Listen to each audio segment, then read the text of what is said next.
मेरे प्यारे बच्चों, आप सभी का हमारे YouTube channel TR maths point में स्वागत है। और आज हम इस लेक्चर में बच्चों NCERT क्लास 12th के चैप्टर नंबर 3 आब्यू मैट्रिक्स इंग्लिश में जैसे बोलते हैं उसकी एक्सरसाइज 3.1 के एग्जाम्पल्स को सॉल्व करेंगे इस लेक्चर में। तो बच्चों, इससे पहले अगर आपने हमारा इससे पहले वाला लेक्चर नहीं देखा है तो उसे देख लीजिए, क्योंकि सारे बेसिक कॉन्सेप्ट जो हैं वो लेक्चर नंबर इसके 1 में ही समझाए हैं इस चैप्टर के। तो ये तभी समझ में आएगा लेक्चर बच्चों जब आप इससे पहले वाला लेक्चर कंप्लीट कर चुके होंगे। तो पहले उसे कंप्लीट कर लीजिए, उसके बाद में इसे देखिए, अच्छे समझ में आएगा। तो आइए बच्चों, इसी के साथ हम एग्जाम्पल 1 समझते हैं। एग्जाम्पल 1 कुछ इस तरीके से है बच्चों। एग्जाम्पल 1 ये कह रहा है कि consider the following information regarding the number of man and women workers in 3 factories first, second and third. मतलब कह रहा है 3 फैक्ट्रियों फर्स्ट, सेकंड तथा थर्ड में पुरुष तथा महिला कर्मियों से संबंधित निम्नलिखित सूचना पर विचार कीजिए। ठीक है, हमारे पास पुरुष कर्मी दे रखे हैं बच्चों। चलिए कुछ डाटा लिख लेते हैं। हमारे पास पुरुष कर्मी दे रखे हैं, पुरुष कर्मी। इंग्लिश वाले बच्चे यहाँ क्या लिखेंगे? Man workers. ठीक है, और फिर ये महिला कर्मी दे रखी है, महिला कर्मी यानी कि वुमेन वर्कर्स। तो ये फैक्ट्रियाँ दे रखी हैं, फर्स्ट पहली फैक्ट्री, दूसरी फैक्ट्री और ये तीसरी फैक्ट्री। इसमें फर्स्ट फैक्ट्री में जो मैन वर्कर्स हैं बच्चों वो कितने हैं? 30 यानी कि पुरुष कर्मी। और दूसरे में कितने हैं? 25। और इसमें कितने हैं बच्चों? 27। ठीक है, और इधर हमारे पास ये महिला कर्मी यानी कि वुमेन वर्कर्स 25 हैं, और ये दूसरे में 31 और तीसरी फैक्ट्री में कितनी है? 26। तो हमसे बाद में ये कहा गया कि represent the above information in the form of a 3/2 matrix. मतलब उपर्युक्त सूचना को 3/2 आव्यूह में निरूपित कीजिए। 3/2 का मतलब बच्चों ये इसमें 3 तो पंक्ति होना चाहिए और 2 उसमें स्तंभ होना चाहिए। मतलब 3 कॉलम होना चाहिए और 2 रो। 3 कॉलम नहीं बल्कि मतलब 3 रो, मतलब 3 तो रो होनी चाहिए उसमें और 2 कॉलम होनी चाहिए। फिर कह रहा है बच्चों हमसे कि what does the entry in the third row and second column represent. कह रहा है तीसरी पंक्ति और दूसरे स्तंभ वाली प्रविष्टि क्या प्रकट करती है। चलिए पहले तो ये देखते हैं। क्वेश्चन में हमसे ये कहा गया, ये डाटा दिया हुआ, इसे हमें 3/2 मैट्रिक्स में कन्वर्ट करना है। तो यहाँ पर सॉल्यूशन, तो एक लेट कर ले रहे हैं। लेट एक मैट्रिक्स कैपिटल ए है और 3/2 का मतलब 3 तो उसमें रो होनी चाहिए और 2 कॉलम होना चाहिए। तो रो 1, 2, 3 तो रो हैं, तो कुछ नहीं करना बच्चों। ये जो डाटा इस तरीके से लिखा है इसे उठा के केवल यहाँ पेस्ट कर देना है, हमें सेम टू सेम ऐसे ही नोट कर देना है। तो ये 30, 25 और ये कितना? 27। उसके बाद में 25 और ये 31 और ये 26 और ये आव्यूह का चिन्ह होता है। तो बच्चों अगर मैं इसकी बात करूँ तो इसमें रो कितनी है? 1, 2, 3 यानी कि 3 तो इसमें रो हैं। और कॉलम कितने इसमें? तो 1, 2। तो ये जो हमसे कह रहा था कि 3/2 आव्यूह में निरूपित करो, यानी कि हमें रिप्रेजेंट करना था 3/2 मैट्रिक्स में। तो ये 3/2 की मैट्रिक्स एक तो पहले पार्ट का आंसर हो गया।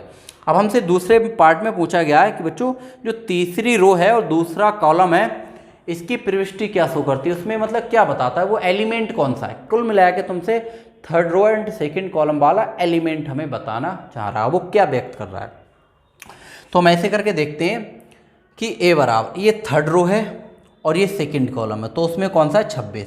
और वो 26 है बेटा, वो किसे बता रहा है? महिला कर्मी को बता रहा है, वुमेन वर्कर को बता रहा है। तो हम कह देंगे कि बच्चों कि जो थर्ड रो में एंड सेकंड कॉलम में जो एलिमेंट है, जो प्रविष्टि है यानी कि जो 26 है, वो किसे शो कर रहा है बच्चों? महिला कर्मी यानी कि वुमेन वर्कर को। तो हम कह सकते हैं इधर इस तरीके से लिख के दिखा सकते हैं बच्चों कि हमारे पास जो ए यानी कि तुमसे कह रहा है कि तीसरी पंक्ति यानी कि third row and second column बराबर कितना आ गया? 26। और लिख के दिखा देंगे बच्चों जो महिला कर्मी को व्यक्त करता है, महिला कर्मी महिला कर्मी को व्यक्त करता है, व्यक्त करता है। तो बच्चों ये किसे व्यक्त कर रहा है, हमारे पास महिला कर्मी को व्यक्त कर रहा है। इंग्लिश में वाले बच्चे इंग्लिश में लिखें, ठीक है। तो इस तरीके से बच्चों ये इस एग्जाम्पल का आंसर है। आइए बच्चों एक एग्जाम्पल 2 को समझते हैं। कह रहा है यदि if a matrix has 8 elements, कह रहा है यदि किसी आव्यूह में 8 अवयव हैं, what are the possible order it can have, कह रहा है इसकी संभव कोटियाँ क्या हो सकती हैं। बेटा अगर किसी में 8 एलिमेंट हैं तो मैं आपको एक बात बता दूं, 8 के इस तरीके से हम फैक्टर करेंगे 2 पार्टों में कि उनकी अगर मल्टीप्लाई की जाए तो वो 8 ही आनी चाहिए। मतलब हमारा जो ऑर्डर होता है वो रो बाई कॉलम होता है, यानी कि रो कितने हो सकते हैं पॉसिबल और कॉलम कितने हो सकते हैं। जब हम रो और कॉलम दोनों की मल्टीप्लाई करते हैं तो हमें टोटल एलिमेंट मिलते हैं। तो बच्चों ये कह रहा है कि 8 अवयव हैं, इसकी संभव कोटियाँ क्या हो सकती हैं। तो हम कह सकते हैं 8 अवयव वाले आव्यूह में संभव कोटियाँ,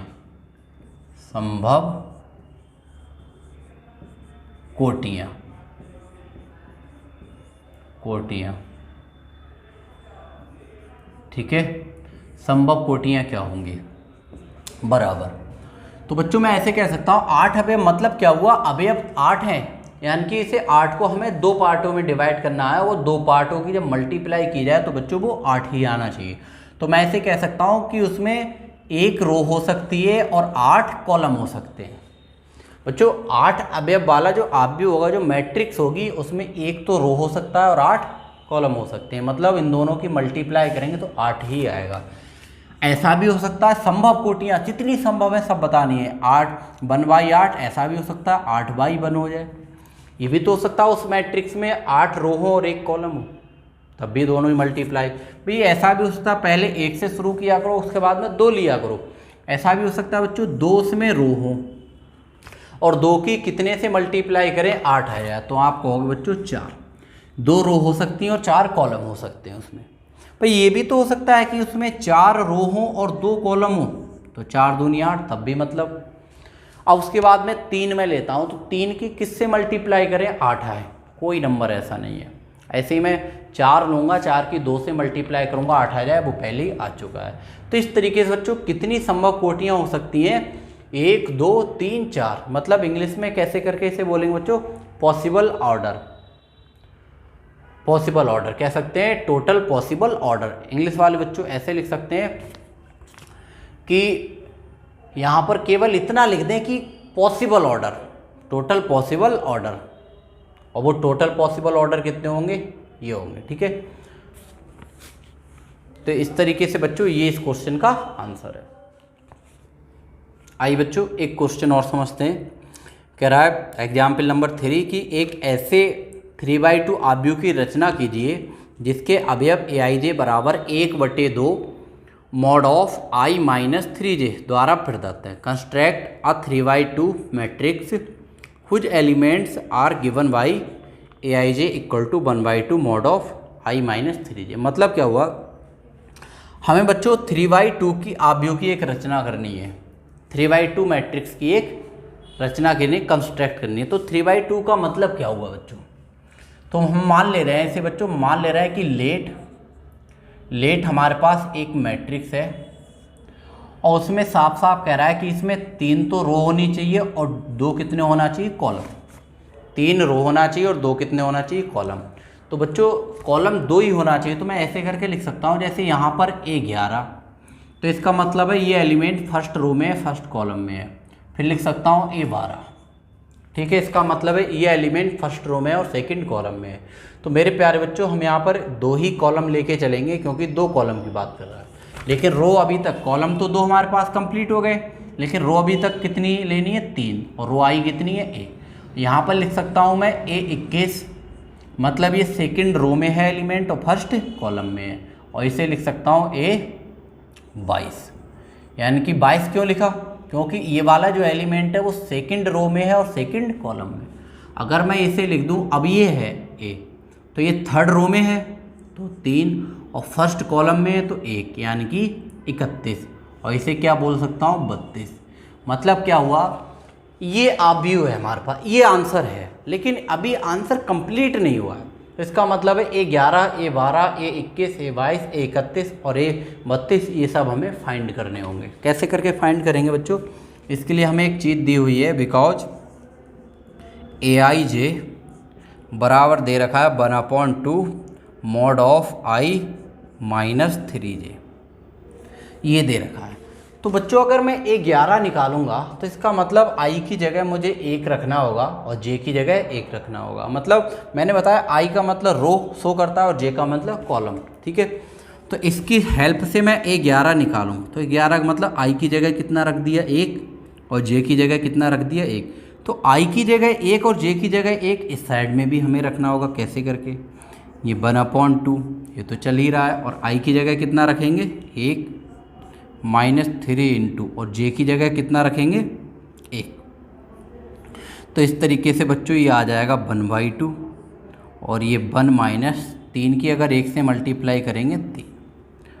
तो बच्चों ये 1/2 और 1 में से 3 को माइनस करोगे माइनस कर 2, तो ये 1/2। और एक बात आपको बहुत अच्छे से पता है बच्चों कि -2 का जो मॉड होता है वो +2 होता है, तो 2 से 2 कैंसिल, ये कितना आ जाएगा 1।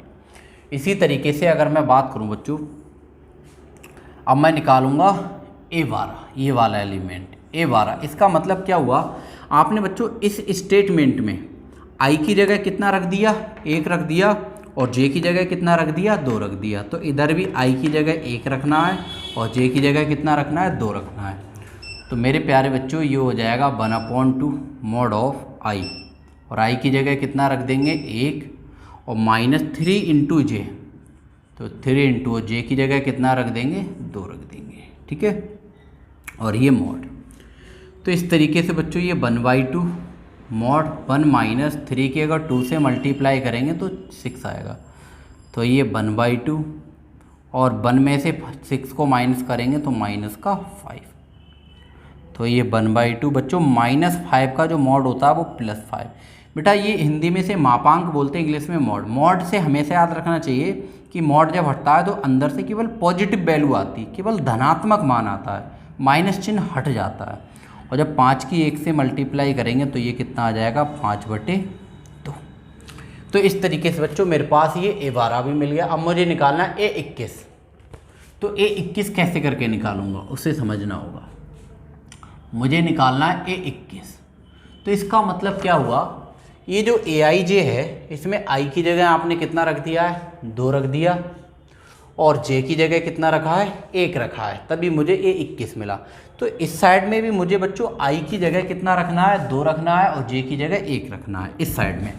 तो अगर मैं यहाँ देखूँगा तो यह आ जाएगा 1/2 मॉड I, और I की जगह पहले वाला I का मान होता है, दूसरा वाला J का मान। तो I की जगह 2 रख देंगे और 3 इंटू J, और J की जगह कितना रख देंगे 1 रख देंगे। तो इस तरीके से बच्चों 1/2, और ये कैसे करके जब इसे सॉल्व कर रहे होंगे बच्चों तो 2 माइनस 3 एकम 3, तो ये आ जाएगा 1/2, और 2 में से 3 माइनस करेंगे माइनस का 1, और ये 1/2 बच्चों माइनस साइन हट जाएगा, बाहर केवल 1 आएगा, और 1 की 1/2 से मल्टीप्लाई करेंगे तो कितनी आएगी 1/2। तो इस तरीके से 1। अगर मुझे A22 निकालना है बच्चों तो इस स्टेटमेंट में पूरे में I की जगह 2 रखना होगा और J की जगह भी 2 रखना होगा। तो अब मैं अगर निकालूंगा A22 तो ये 1/2 इंटू I की जगह कितना रख देंगे बच्चों 2, और -3 इंटू, और J की जगह भी कितना 2। तो इस तरीके से जब इसे सॉल्व कर रहे होंगे बच्चों तो 1/2, और ये 2 माइनस 3 दूनी 6, तो ये आ जाएगा हमारे पास 1/2, और ये मॉड ऑफ 2 में से 6 माइनस करेंगे माइनस का 4, तो ये 1/2 -4 से मॉड हटेगा ये, तो बाहर कितना आएगा 4, और ये 2 दूनी 4। तो इस तरीके से ये कितना आ गया बच्चों, तो आप कहोगे 2। ये A22 आ गया। अब मुझे चाहिए A31। कितना चाहिए बच्चों A31 चाहिए। तो A31 कैसे करके निकालूंगा, मतलब क्या है बच्चों, पहले वाला जो होता है जो रो को शो करता है वो आई की वैल्यू होती है और जो कॉलम को शो करता है वो जे की वैल्यू होती है। तो इस स्टेटमेंट में आई की जगह मुझे रख देना है 3 और जे की जगह 1। तो बच्चों ये आ जाएगा इक्वल में 1/2 और ये आई की जगह 3 रखना है और -3 × जे और जे की जगह कितना रखना है बच्चों 1 रख देना है। तो इस तरीके से हमारे पास 1/2 और 3 -3 की अगर 1 से मल्टीप्लाई करेंगे 3, तो ये बच्चों आ जाएगा 1/2 और 3 में से 3 को माइनस करोगे तो ये 0। तो मेरे प्यारे बच्चों 0 का जो मॉड होता है वो 0 ही होता है और 0 की किसी भी नंबर से मल्टीप्लाई करें तो वो कितनी आती है 0, इन्फिनेटिव को छोड़कर। अगर 0 की बच्चों इन्फिनेटिव से मल्टीप्लाई करेंगे तो वो 0 नहीं आती है। ठीक है, अब हमें क्या निकालना है, A32 निकालना है। तो बच्चों जब हम A32 की बात कर रहे होंगे तो इसका क्या मतलब है, इसका मतलब है इस स्टेटमेंट में पूरे में आई की जगह हमें रखना है 3 और जे की जगह 2। इस साइड में तो रख दिया, इस साइड में और रखना है। तो ये 1/2, तो बच्चों ये आ जाएगा 1/2 और ये i -3 जे, आई की जगह 3 रखना है और -3 जे और जे की जगह पर 2 रखना है। जब इसे सॉल्व कर रहे होंगे बच्चों तो ये 1/2 और ये 3 -3 2 जा 6, तो ये आ जाएगा 1/2 और 3 में से 6 को माइनस करोगे -3, तो ये 1/2 और -3 का मॉड +3 होता है और 3 की अगर 1/2 से मल्टीप्लाई करेंगे तो बच्चों ये आ जाएगा 3 एकम 3 और बटे में 2। तो इस तरीके से बच्चों ये हमारे पास क्या निकल के आ गया, A11 भी पता चल गया, A12 भी पता चल गया, 21 भी, 22 भी और A31 A32। अब हमें क्या करना है, इन सब की जो वैल्यू है A11 A12 उसको उठाकर यहाँ रख देना है। जब हम रख रहे होंगे वहाँ बच्चों तो ये A बराबर हमारे पास कितना आ जाएगा A। इस तरीके से ये मैट्रिक्स का साइन होता है। A11 की वैल्यू कितनी है हमारे पास 1, उसके बाद में A12 और A12 की वैल्यू है 5/2, तो ये 5/2। उसके बाद A21 और A21 की वैल्यू है 1/2, तो ये आ जाएगा 1/2। और मैं अगर A22 की बात करूँ तो इसकी वैल्यू 2 है, तो यहाँ पर कितना 2। अगर A31 तो A31 की वैल्यू 0 है, तो ये 0। और A32 तो A32 की वैल्यू कितनी आई है लास्ट में निकल के बच्चों 3/2। तो इस तरीके से मेरे प्यारे बच्चों ये जो मैट्रिक्स निकल के आई है वो किस ऑर्डर की निकल के आई है, 3/2 ऑर्डर की। और ये इस एग्जाम्पल का क्या हो गया बच्चों आंसर। तो इस तरीके से हमें इस एग्जाम्पल को सॉल्व करना था। आइए बच्चों एक एग्जाम्पल नंबर 4 समझते हैं। ये इस तरीके से करा, यदि ये मैट्रिक्स बराबर है किसके, इस मैट्रिक्स के हो तो हमसे कहा गया है कि ABC XY और Z के मान ज्ञात कीजिए। मतलब क्या है हमें बच्चों, ये हमारे पास एक मैट्रिक्स है, ये मैट्रिक्स इस मैट्रिक्स के बराबर है। तब हमसे ये पूछा गया है इस मैट्रिक्स से हमें जितने ये ABC या XYZ जो दिख रहे हैं उनकी हमें क्या निकालनी है, वैल्यू। यहाँ पर हमें एक बात ये ध्यान रखना चाहिए बच्चों कि दो आव्यूह या दो मैट्रिक्स तभी बराबर होते हैं जब इनके करस्पॉन्डिंग एलिमेंट इक्वल होते हैं, मतलब संगत अवयव बराबर होते हैं। कैसे करके संगत अवयव क्या होता है, देखिए x + 3 किसके बराबर होना चाहिए, 0 के, क्योंकि ये पहली पंक्ति का पहला एलिमेंट है, तो वो पहली पंक्ति के पहले एलिमेंट के बराबर होना चाहिए। या मैं कह सकता हूँ ये Z+4 है, ये फर्स्ट रो का, इधर इस मैट्रिक्स में फर्स्ट रो का सेकंड एलिमेंट है, तो इस मैट्रिक्स में फर्स्ट रो का सेकंड एलिमेंट के बराबर, मतलब Z+4 किसके बराबर होना चाहिए, 6 के। 2/-7 किसके बराबर होना चाहिए, 3/-2 के। बच्चों इस तरीके से ये संगत अवयव होते हैं, अगर ये बराबर हैं तभी ये दो मैट्रिक्स इक्वल हो सकती हैं, दो आव्यूह बराबर हो सकते हैं। और क्वेश्चन में तो हमें ये दोनों आव्यूह बराबर दिए हैं, मतलब एक संगत अवयव बराबर हैं। तो यहाँ पर क्या लिखेंगे बच्चों कि संगत अवयवों की तुलना करने पर, क्या लिखेंगे बच्चों, संगत अवयवों की तुलना करने पर, comparing comparing on corresponding element, English वाले बच्चे यहाँ लिख सकते हैं। जब हम तुलना कर रहे होंगे बच्चों तो ये x प्लस 3 किसके बराबर हो जाएगा, 0 के। तो हम कह देंगे ये x प्लस 3 जो है वो किसके बराबर है, 0 के।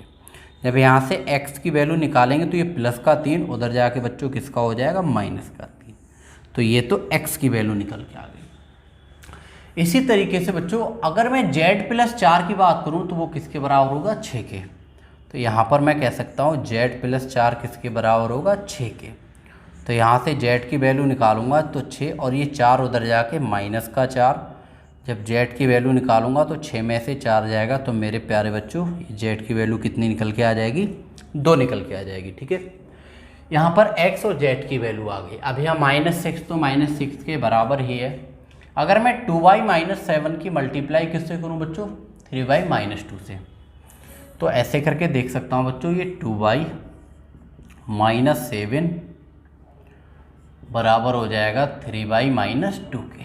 ठीक है, तो मैं क्या कर रहा हूँ बच्चों, y की वैल्यू निकालनी है, y वाले इधर ले आते हैं। तो ये 2y, ये प्लस का 3y इधर आके माइनस का 3y, और यहाँ बचेगा माइनस का 2, और ये माइनस का 7 है उधर जाके बचेगा, हो जाएगा प्लस का 7।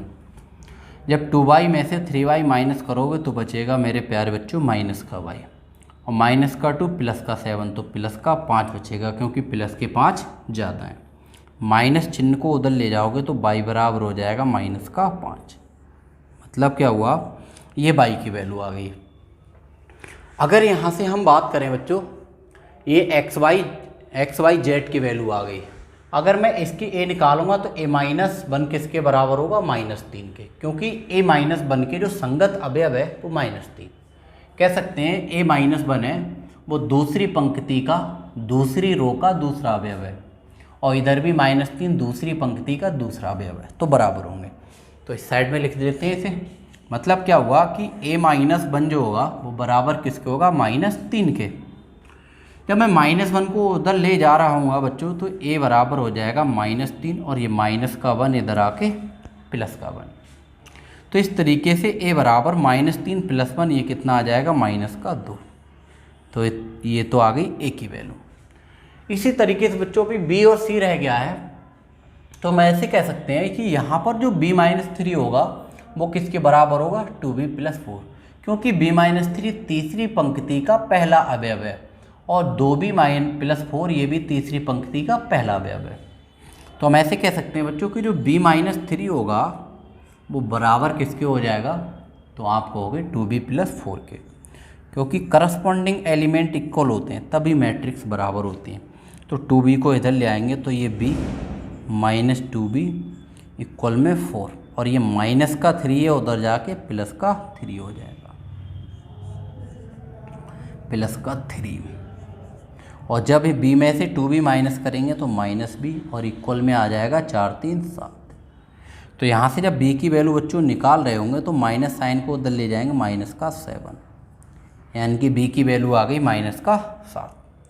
इसी तरीके से ये -21 तो -21 के बराबर है, और ये 0 बच्चों किसके बराबर हो जाएगा, ये वाला 0 वो 2c + 2 के बराबर।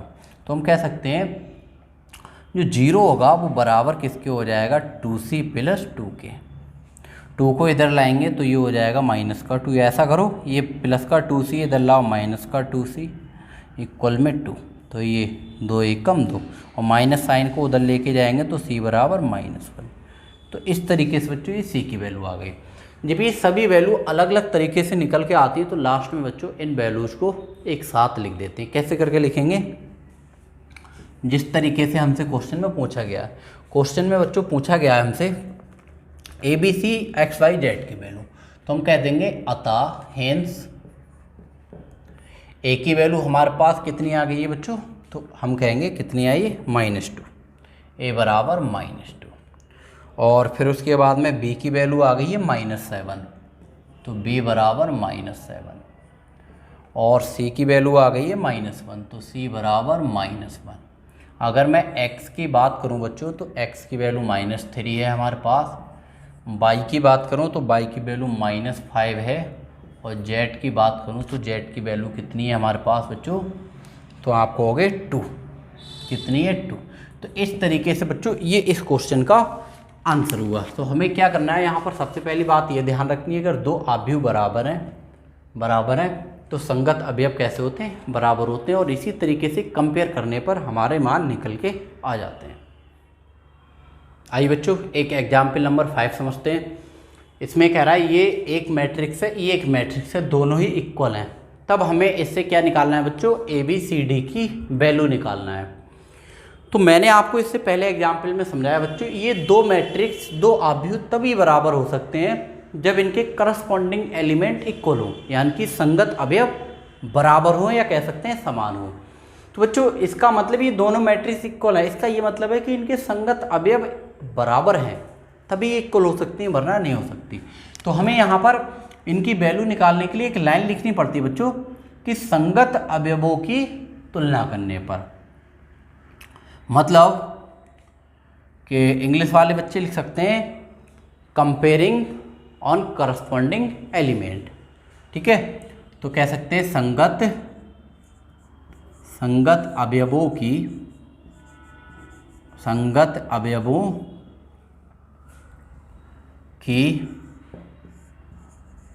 तुलना करने पर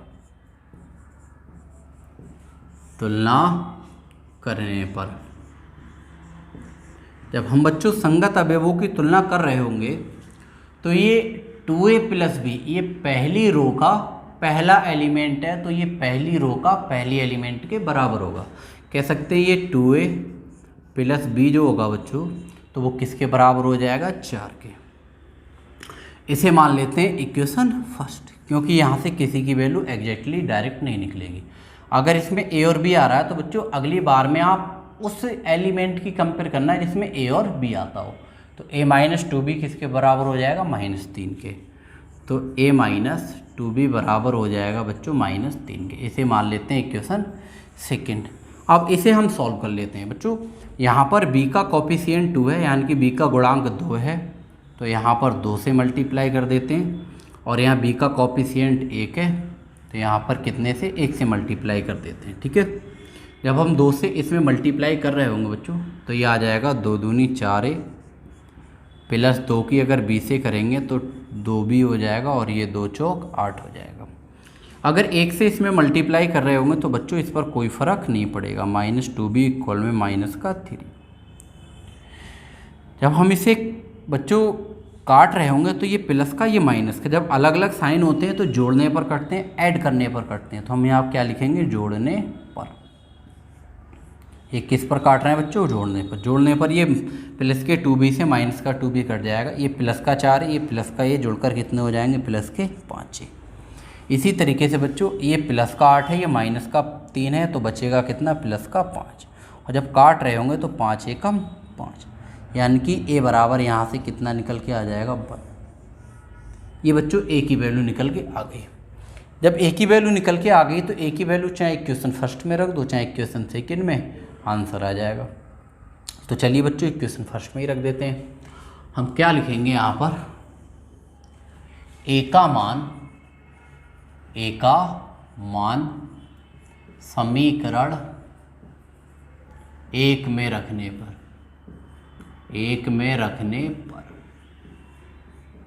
put the value of equation first, या कह सकते हैं putting a = 1 in equation first. तो जब 1 में रख रहे होंगे तो बच्चों 2 × a, और a की वैल्यू कितनी है, 1, और प्लस का b बराबर में 4। तो इस तरीके से बच्चों 2 की 1 से मल्टीप्लाई करेंगे तो 2 आएगा, और प्लस का b, और इक्वल में कितना, 4। जब यहाँ से b की वैल्यू निकाल रहे होंगे तो इक्वल में 4, ये प्लस का 2 है, इधर आके माइनस का 2, और b = 4 में से 2 को माइनस करोगे तो कितना आ जाएगा, ये 2 आ जाएगा, ठीक है। इस तरीके से मेरे प्यारे बच्चों ये निकल के आ गई b की वैल्यू। अब मुझे c और d की वैल्यू निकालनी है। तो यहाँ पर c और d इसमें आ रहा है, तो अगर मैं इसकी कंपेयर करूँ 5c - d, तो ये किसके बराबर होगा, 11 के। तो ये हो जाएगा 5c - d बराबर 11। इसे लेट कर लेना है बच्चों इक्वेशन थर्ड, ठीक है।